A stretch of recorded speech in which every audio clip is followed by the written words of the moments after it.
Hello students, so welcome to my YouTube channel Chemistry Adda. So today we are going to start a new chapter, that is chapter number 6, General Principle and Process of Isolation of Elements. तो new chapter start करते हैं हम लोग, जिसमें आप कुछ principles पढ़ने वाले हो, कुछ प्रोसेस देखने वाले हो एलिमेंट्स के, ठीक है। तो सबसे पहले इसका इंट्रोडक्शन पार्ट मैं आपको बताऊंगी कि देखो हमने बहुत सारे ऐसे मेटल्स पढ़े हैं, नॉन मेटल्स देखे हैं, पीरियोडिक टेबल देखा है अलग अलग, जिसमें हम क्या देख चुके, उसमें अलग अलग मेटल, मेटलॉइड्स और नॉन मेटल्स। तो ये जो इसमें हम बेसिकली मेटल्स का एक्सट्रैक्शन किस टाइप से करते हैं उसकी स्किल समझेंगे, ठीक है। एक्सट्रैक्ट करना मतलब कि अर्थ में से मेटल को निकालना, अर्थ क्रस्ट में से। ओके, सो द स्किल हम देखेंगे मेटल के एक्सट्रैक्शन का, जो बहुत सारे मेटल्स देते हैं अलग अलग, जैसे सल्फ़र को निकालते हैं हम लोग, ठीक है, अर्थ क्रस्ट से। तो ऐसे बहुत सारे चेंजेस आते हैं जब हम ये प्रोसेस करते हैं एक्सट्रैक्शन का। तो देखो जैसे कि यहाँ पे ऐसे 7 मेटल्स हैं अलग अलग। बेसिकली हम समटाइम्स लेते हैं गोल्ड है, कॉपर है, सिल्वर है, लेड है, टिन, आयरन, मर्क्यूरी, और एक वर्ड आता है जिसे हम कहते हैं एंटीक्यूटी। एंटीक्यूटी का मतलब ये होता है कि आप किस वे में मेटल को क्या कर रहे हो कि एक्सट्रैक्ट कर रहे हो, ठीक है। तो एंटीक्यूटी का मतलब होता है अलग अलग आप मेटल ले हो, एंटिक पीस यानी अलग अलग मेटल्स आप ले रहे हो और उसके हिसाब से क्या करते हो, उसको आप एक्सट्रैक्ट कराते हो। जैसे कि यहाँ पे मेटलर्जी का यूज़ किया जाता है, मतलब एक मॉडर्न मेटलर्जी है, मतलब मेटल ही है वही, जिसका ग्रोथ होता है इंडस्ट्रियल रिवॉल्यूशन में। सो ऐसे बहुत सारे मॉडर्न कंसेप्ट है जिससे हम ये कह सकते हैं इंडस्ट्री की रिवॉल्यूशन तेज होती है। अब मेटल का एक्सट्रैक्शन ही नहीं होगा, मेटल उत्पादन यानी कि मेटल जो हम लेते हैं, प्रोडक्शन कराते हैं, सो मेटल अगर नहीं होगा तो फिर हम कैसे गोल्ड और इन सबको बना पाएंगे, ठीक है। एक्सट्रैक्शन हमें कराना है। सो 7000 ईयर ओवर की बात है, जहाँ पे इंडिया एक ऐसा ट्रेडिशन था जहाँ पे मेटलर्जिकल स्किल बहुत ज़्यादा था, एक ट्रेडिशन था, लेकिन अब थोड़ा कम हो गया। सो अभी देखो, अगर ऐसे अभी भी है, ऐसा नहीं है कि नहीं है। दो इम्पॉर्टेंट सोर्स होते हैं इंडियन मेटलर्जी में, जैसे हम आर्कियोलॉजिकल, याद रखना ये टर्म, आर्कियोलॉजिकल एक्सकेवेशन और लिटरेचर के बेसिस पे, ठीक है। आर्कियोलॉजिकल फील्ड होती है और लिटरेचर के बेसिस पे पहला एविडेंस मेटल को दिया था इंडियन सब गवर्नमेंट ने, मरगा मतलब बलूचिस्तान में दिया था, जहाँ पे स्मॉल कॉपर, लेड, इन सब को ये सब होते थे, जहाँ पे 6000 फाउंड, मतलब 6000 BC फाउंड हो जाते थे। तो वहाँ पे क्या होता है कि जैसे धीरे धीरे इसका स्कोप बढ़ता गया, और जैसे जैसे स्कोप बढ़ता गया तो एक है ना, एक नेटिव मतलब कॉपर एक ऐसा ब्रांड मेटल हो गया जहाँ पे उसको मतलब एक टाइम ऐसा आ गया था कि वो चीज़ मिलना इम्पॉसिबल हो जाती है, क्योंकि एक बार तुमने एक्सट्रैक्शन इतना ज़्यादा करा दिया, दैट मीन्स के बाद में नेचर में कॉपर प्रेजेंट ही नहीं था, which was not found extracted from the ore. Easily हम एक्सट्रैक्ट और नहीं कर पाते। और दैट मीन्स क्या होता है, जो कि हम अर्थ क्रस्ट में से मेटल को निकालते हैं, that is ore. So that is metal का ore, clear. So spectrochemical studies किए थे या अलग अलग मेथड यूज़ किया था कॉपर के सैंपल को ऑब्टेन करने के लिए बहुत पहले, जिसमें आप देखोगे तो पहले खेतरी राजस्थान के अंदर, जहाँ पे बहुत सारे मेटल सैंपल्स थे, ठीक है। ऐसे बहुत सारे नाम हैं, हरप्पन भी है, ये सारे रिप्रेजेंटेटिव यानी एस ब्लॉक के एलिमेंट्स आप देखोगे तो ऐसे बहुत सारे आपको एलिमेंट्स दिखेंगे। हरियाणा है, मध्य प्रदेश है, राजस्थान है, इन सब में तो क्या होता है कि ईज़िली हमें मेटल का कर्चल एक्सट्रैक्शन देखने को मिलता है, ठीक है। सो ये बेसिकली जो चैप्टर है वो है आपका मेटल एक्सट्रैक्शन, जिसमें आपको अलग अलग टाइप के अकरेंस देखने हैं मेटल के, कि किस टाइप से अकरेंस हम मेटल का करा सकते हैं ऑन दी ईजी वे में और अलग अलग टेक्निक के बेसिस पर, ठीक है। तो सबसे पहले देखो कि कुछ मेटल्स जैसे कि आप बात करो कार्बन की है, सल्फ़र है, देखो मैं आपको बताऊं, जैसे आप बात करो यहाँ पे कार्बन, ठीक है, कार्बन ले लो आप, फिर ले लो सल्फ़र ले लो, ठीक है। ये अगर हम सल्फ़र लेते हैं, नाम तो अगर आप देखने जाओ ना तो मतलब हज़ारों करोड़ों नाम है, ऐसे बहुत सारे मेटल्स हैं जिनको हम एक्सट्रैक्ट करा सकते हैं मेटलर्जी, ठीक है। तो यहाँ पे जैसे कार्बन है, सल्फ़र है, गोल्ड है, नोबल गैसेस हैं। गोल्ड सबसे अच्छा हमारा, गोल्ड, फिर है नोबल गैसेस, नोबल गैस हालांकि रिएक्टिव नहीं होता, लेकिन ये सब फ्री स्टेट में अकर होता है। यानी कि देखो मैं आपको अगर बताऊं, कार्बन है, सल्फ़र है, गोल्ड, नोबल गैसेस है, तो ये सब है ना फ्री स्टेट में ईजीली अवेलेबल हो जाते हैं। इनको हमें इतना ज़्यादा, क्योंकि कार्बन अबेंडेंस फॉर्म में होता है, सल्फ़र है, गोल्ड है, ये सारे अबेंडेंस फॉर्म में होते हैं, जब ज़्यादा क्वांटिटी में अवेलेबल है, तो ये सारे फ्री स्टेट में होते हैं, मिल जाते हैं हमें।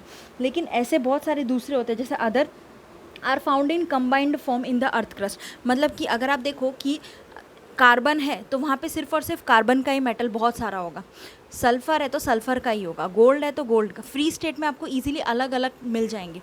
लेकिन क्या होता है कि अगर मैं दूसरे मेटल्स लूँ, जैसे इसके अलावा ले लो, नाइट्रोजन ले लो, कोई भी दूसरे अलग अलग ले लो, ठीक, तो वो सारे आपको कंबाइंड फॉर्म में मिलेंगे अर्थ क्रस्ट के अंदर।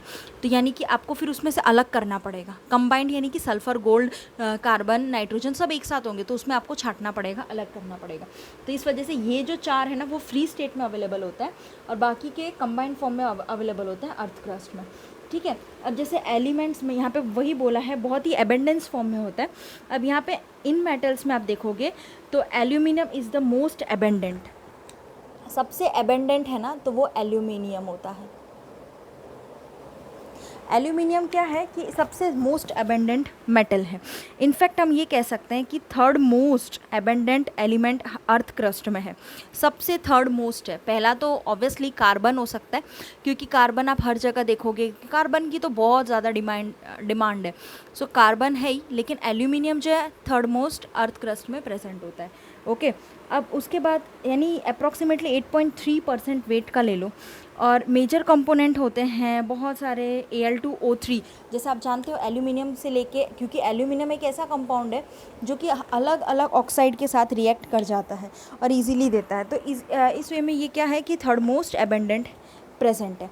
और आगे देखें तो इसमें तो बहुत सारे ऐसे मेजर कंपोनेंट है आपको मेटल के देखने को मिलेंगे, जिसमें मिनरल्स, या यहाँ पे एक वर्ड है याद रखना, इग्नियस। मतलब हम क्या करते हैं, आपने देखा होगा, इसको बर्न कराते हैं मेटल्स को, ताकि तब जाके वो पिघल के फिर बाद में हम उसकी कोटिंग करा सकें, राइट। तो जैसे कि मान लो क्ले है, माइका है ना, तो इन सब क्ले आपने देखा होगा। तो जेम स्टोन्स, तो ये सारे इम्प्योर फॉर्म में होते हैं। जैसे मैनी जेम स्टोन है वो इम्प्योर फॉर्म में होता है एल्यूमिनियम ऑक्साइड में। तो for example germs, rabi, sapphire have chromium, cobalt respectively impurity. अब ऐसे कुछ ऐसे होता है ना जिसमें इम्प्योरिटी कोबाल्ट की, क्रोमियम की, जैसे यहाँ पे बोला है कि रबी, और हम ले सकते हैं जेमस्टोन, उसमें भी इम्प्योरिटी है। सो आयरन जो है वो सेकेंड मोस्ट अबेंडेंट मेटल है अर्थ क्रस्ट का। इसके बाद जो सेकेंड मोस्ट आता है, ये थर्ड मोस्ट था, फिर आता है आयरन। आयरन जो है वो भी इजीली आपका थर्ड मोस्ट प्रेजेंट है अर्थ क्रस्ट में, सॉरी सेकेंड मोस्ट प्रेजेंट है, एबेंडेंट मेटल है अर्थ क्रस्ट में। ये वैरायटी ऑफ कंपाउंड फॉर्म करता है और इसके यूजेस भी बहुत ही इंपॉर्टेंट एलिमेंट की तरह होता है इसका यूज़। सो एक एसेंशियल एलिमेंट है बायोलॉजिकल सिस्टम में, बहुत सारे बायोलॉजिकल सिस्टम में भी आप देख सकते हो, और पर्टिकुलरली मेटल के फॉर्म में तो है ही। तो अगर मैं मिनरल्स की बात करूँ, याद रखना टर्म आता है मिनरल्स। तो अगर मैं मिनरल्स की बात करूँ तो मिनरल्स क्या होता है, ये बेसिक चीज़ें मैं आपको इस वजह से बता रही हूँ ताकि आपको कोई प्रॉब्लम ना हो। सो मिनरल्स जो होते हैं, मिनरल्स का मतलब देखो, जो नेचुरली अकरिंग केमिकल सब्सटेंस है अर्थ क्रस्ट में ईजीली मिल जाता है, इसको आप क्या बोलोगे, नेचुरली अकरिंग, नेचर में easily, naturally occurring, naturally occurring chemical substance. ठीक है, ये क्या है, easily naturally occurring chemical substance in the earth crust. Okay, ये इजीली अवेलेबल हो जाता है। अब या इसको हम कह सकते हैं आर ऑब्टेन थ्रू माइनिंग, धीरे धीरे, यानी थोड़े बहुत भी होंगे ना उससे भी आपका प्रेजेंट होगा, या फिर माइनिंग यानी कि माइनिंग, माइनर में भी प्रेजेंट हो जाता है। मिनरल्स क्या होते हैं, छोटे छोटे भी होंगे, माइनर क्वांटिटी में होगा, फिर भी प्रेजेंट होगा नेचुरली। ठीक है, it is obtain through mining out of many minerals in which a metal में बी फाउंड। बहुत सारे मिनरल्स में मेटल जो होते हैं वो आपको देखने को मिलते हैं, और कुछ ही few are available and that can be used as a source of that metal. कुछ को हम सोर्स बना देते हैं, और वही जो सोर्स बनता है उसी मिनरल का, उसको हम क्या कहते हैं, ओर। ठीक है, याद रखना, ओर। देखो ओर क्या होता है, ओर का मतलब देखो मैंने आपको अभी बताया, mineral naturally occurring chemical substance है, अर्थ क्रस्ट में प्रेजेंट होता है, और वो that can B obtain easily through mining से इजीली है ऑब्टेंड हो जाएगा। लेकिन अगर बहुत सारे मिनरल की बात करो तो उसमें सबसे ज़्यादा मेटल फाउंड किया जाता है, और उनमें भी कुछ ऐसे होते हैं मेटल जिनको हम सोर्स की तरह यूज़ करते हैं। जैसे मान लो सल्फ़र है, कार्बन है, गोल्ड है, ये सारे as a source of metal है, वो नहीं प्रेजेंट होगा तो आगे नहीं हो सकता। सो सोर्स ऑफ दैट मेटल, और उसी सोर्स को और वही सच मिनरल को हम क्या बोलते हैं, ओर। दैट मीन्स ये एक टाइप का क्या है, सोर्स कह सकते हैं हम इसको, क्लियर। और इसी मिनरल को हम ओर कहते हैं, आया समझ में। सो ये टर्म्स आपको लर्न रखनी है। इसके बाद आता है दूसरा term, that is the metallurgy. अब ये मेटलर्जी क्या होता है वो मैं आपको बताऊं, तो देखो मेटलर्जी, ओके। सो इसकी भी डेफिनेशन गिवन है हमारे बुक में कि देखो हम देखें कि साइंटिफिक और टेक्नोलॉजिकल प्रोसेस के थ्रू जिसमें हम आइसोलेशन, मेटल का आइसोलेशन करते हैं ओर से, इसी प्रोसेस को हम कहते हैं मेटलर्जी।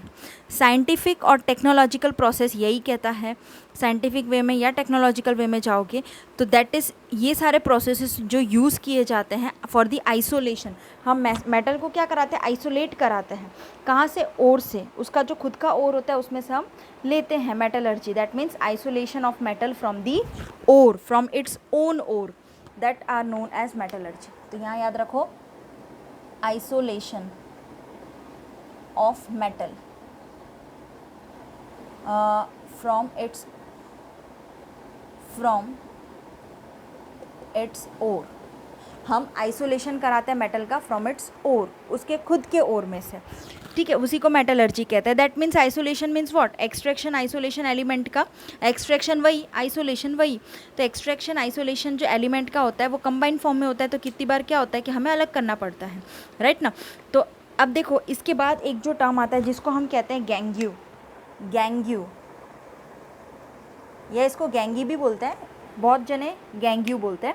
सो ये गैंग्यू क्या है, ये गैंग्यू मतलब और जो होता है ना वो एक डिज़ायरेबल या डिज़ायर्ड सब्सटेंस है एक टाइप का, मतलब पर्टिकुलरली उसी ओर के लिए वही सब्सटेंस यूज़ किया गया है। जैसे सल्फ़र है तो सल्फ़र ओर के लिए सल्फ़र मेनली प्रेजेंट होगा। सो एक हम कह सकते हैं कि कंटामिनेटेड फॉर्म में अर्थली में ऐसे, अब देखो आप देखने जाओगे तो ऐसे बहुत सारे अनडिज़ायर्ड मटेरियल आपको देखने को मिलेगा, मतलब इम्प्योरिटी देखने को मिलेगी अनडिज़ायर्ड बहुत ज़्यादा। तो आपको डिज़ायर्ड सब्सटेंस के लिए डिज़ायर्ड एलिमेंट ही चूज़ करना है। आप मान लो सल्फ़र का और निकाल रहे हो तो आपको सल्फ़र एलिमेंट चाहिए, लेकिन कंबाइंड फॉर्म में तो बहुत सारे हो जाते हैं, तो वो क्या हो गई आपकी अनडिज़ायर्ड मटेरियल्स। और अनडिज़ायर्ड मटेरियल अर्थली में प्रेजेंट कंटामिनेटेड फॉर्म में होता है, अनडिज़ायर्ड मटेरियल जो प्रेजेंट होता है उसी को हम क्या बोलते हैं, गैंग्यू, ठीक है। मतलब वन टाइप ऑफ इम्प्योरिटी जिन मेटल्स की हमें ज़रूरत नहीं पड़ती लेकिन फिर भी वो अवेलेबल वहाँ पे है, तो अनडिज़ायर्ड जिसे हम कहेंगे अनडिज़ायर्ड सब्सटेंसेस, ठीक है।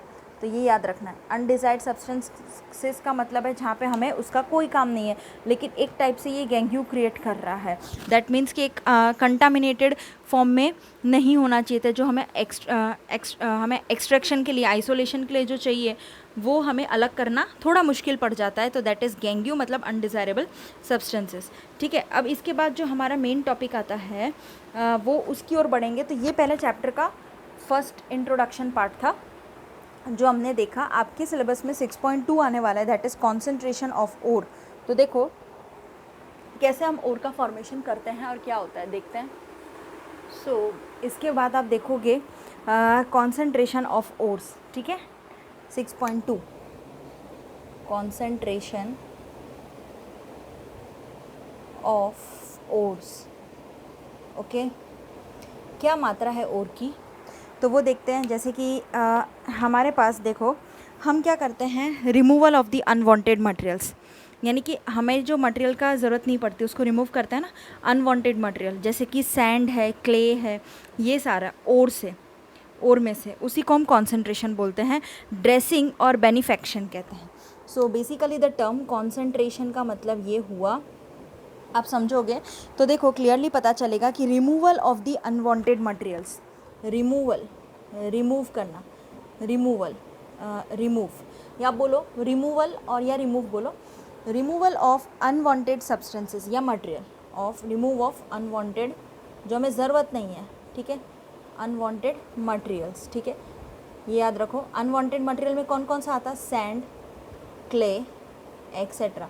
अब इनमें इनकी हमें ओर में ज़रूरत नहीं पड़ती है, sand clay etcetera from the ore से, फ्रॉम दी ओर, ठीक है, is called, what is called concentration, concentration, ठीक है, आया समझ में।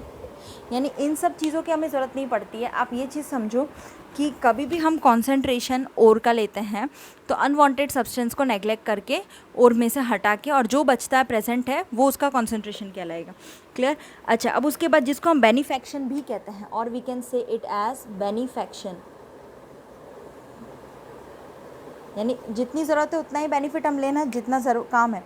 सो अगर हम मतलब कॉन्सेंट्रेशन से प्रीसीडिंग अगर देखें तो उसमें और जो आपके है ना ग्रेडेड क्रश्ड फॉर्म में रीजनेबल साइज़ के देखने को मिलता है।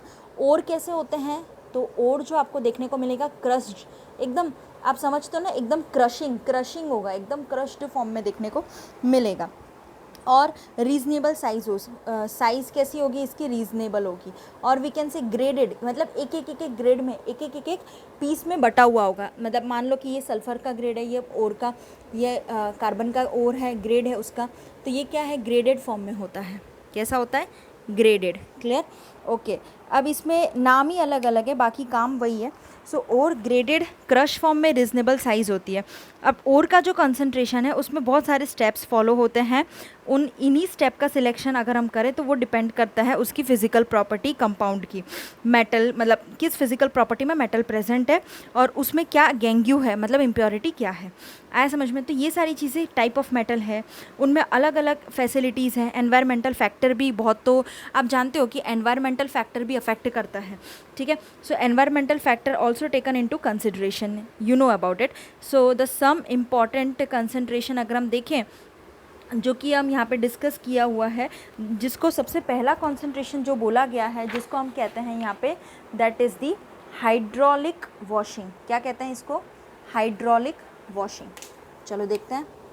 ये आपको सारे मेथड्स जो हैं इसमें वो आपको कम्प्लीटली कर लेना है, ठीक है, जो कि एग्ज़ाम में आएगा।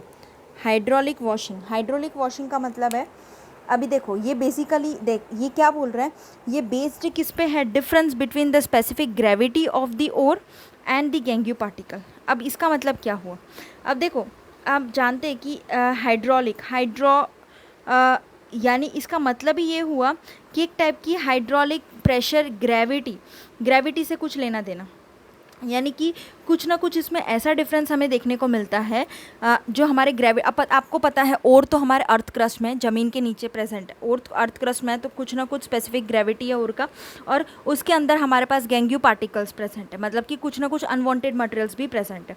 आया समझ में। सो that is based on what, it is the difference. ये याद रखो, हाइड्रोलिक वॉशिंग का मतलब होता है डिफरेंस बिटवीन, यानी वही इसी हाइड्रोलिक वॉशिंग जिसे हम कराते हैं मेटल्स को एक्सट्रैक्ट कराने के लिए। सो हाइड्रोलिक वॉशिंग बेसिकली वही हुआ कि it is based on the difference between specific gravity of the ore, कितनी ग्रेविटी में ओर प्रेजेंट है वो, और gangue particles. So it is there for the type of what, gravity separation.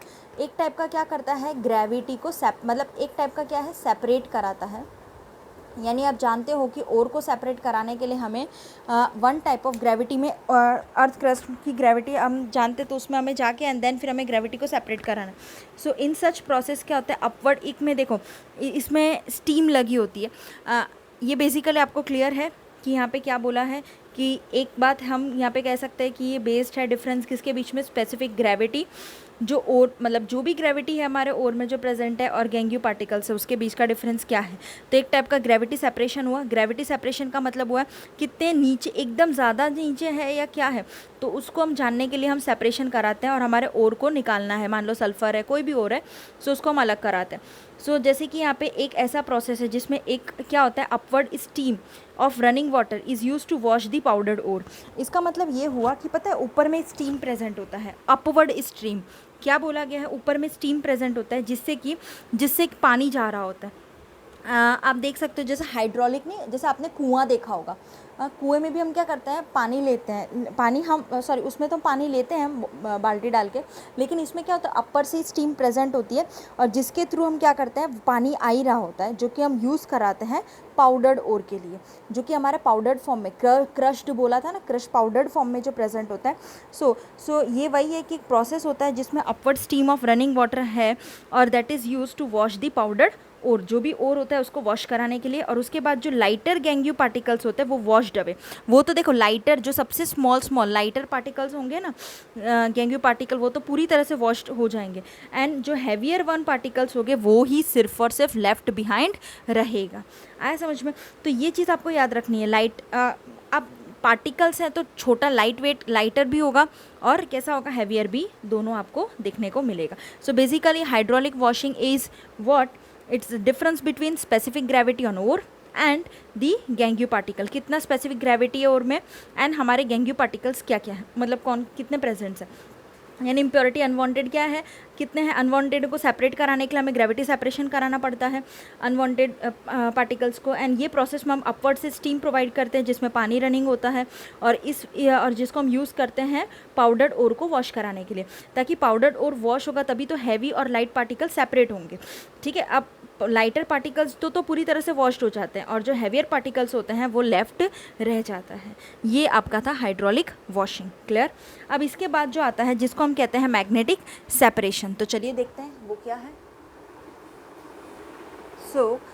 इसके बाद जो मेथड आती है जिसको हम कहते हैं मैग्नेटिक सेपरेशन, किस टाइप से सेपरेशन करेंगे वो देखते हैं।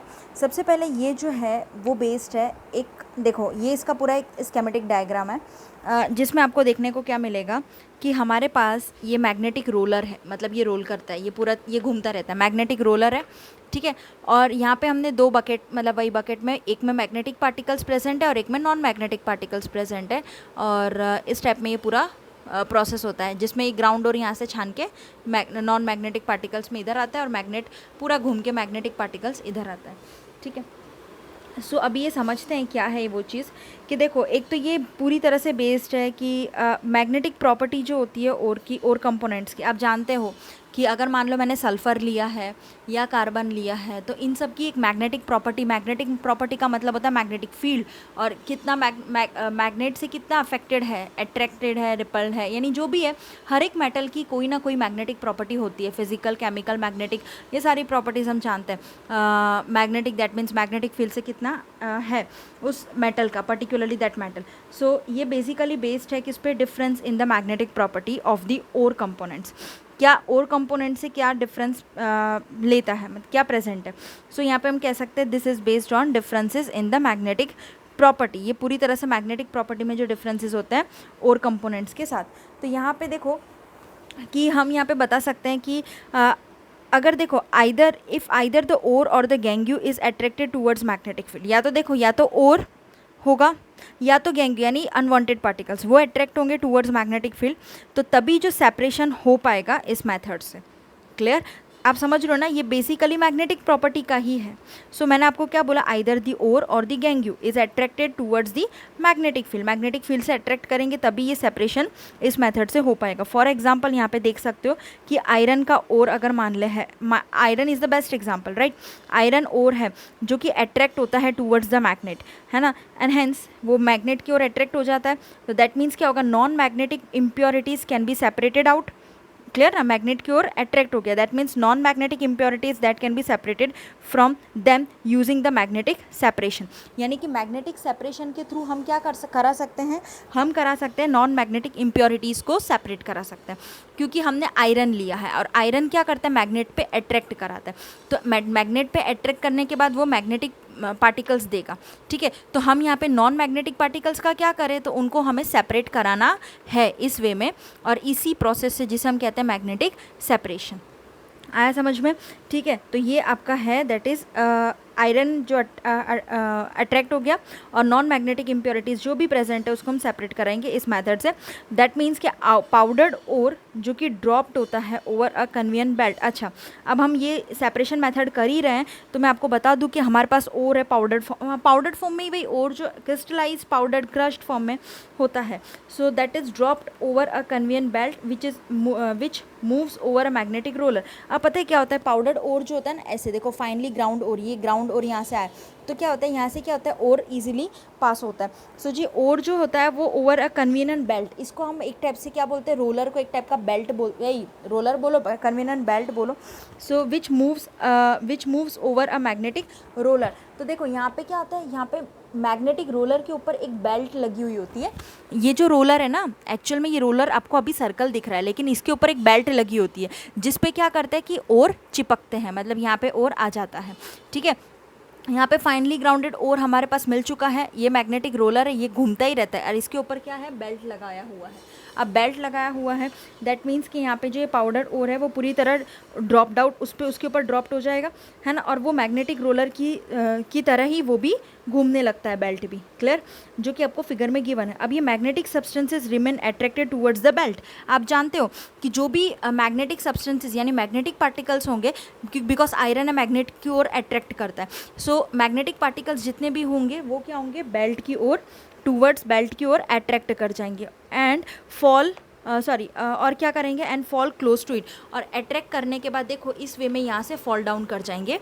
ठीक है, ये आपके नॉन मैग्नेटिक पार्टिकल्स हुए, और ये आपके देखो इधर ऐसे पूरा गोल घूम के यहाँ पे मैग्नेटिक रोलर के through magnetic particle separate out हो जाते हैं ईजीली। क्लियर, तो ये था आप लोग का मैग्नेटिक सेपरेशन जो कि एग्जाम में आता है और आपको लर्न कर लेना है। ओके, सो ये था आप लोगों का मैग्नेटिक सेपरेशन। सो आज इस वीडियो के लिए इतना ही रखते हैं। मैं आप लोगों को पूरा अभी बताती हूँ कि कौन कौन सा चीज़ें हमने आज के लिए पढ़ा है। देखो मिनरल्स क्या होता है वो हमें पता चल गया, और क्या होता है वो पता चला, मेटलर्जी क्या होती है, देखो वापस से मिनरल यानी नेचुरली अकरिंग केमिकल सब्सटेंस, और that is the source of that metal, metallurgy that means isolation of metal from its ore, gangue that means unwanted particle, unwanted materials, okay, and then concentration of ore methods वो हमने देखे, जिसमें concentration क्या होता है, removal of unwanted materials जैसे sand, clay है। ठीक है, तो ये सारे हमने देखे।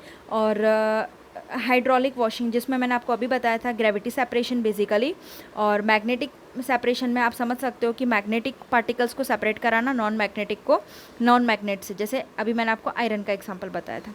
सो ये था आप लोगों का सेपरेशंस। ठीक है, इसके बाद फ्रोथ फ्लोटेशन लीचिंग आएगा, वो मैं आपको नेक्स्ट टाइम कराऊंगी।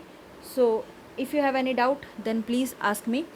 क्लियर, एंड इतना आपको लर्न करके लिख के डायग्राम भी कंपलसरी एग्ज़ाम में बनाना है, सो अच्छे से ये कर लेना। And if you like this video then please subscribe करना मत भूलिएगा। Thank you so much students.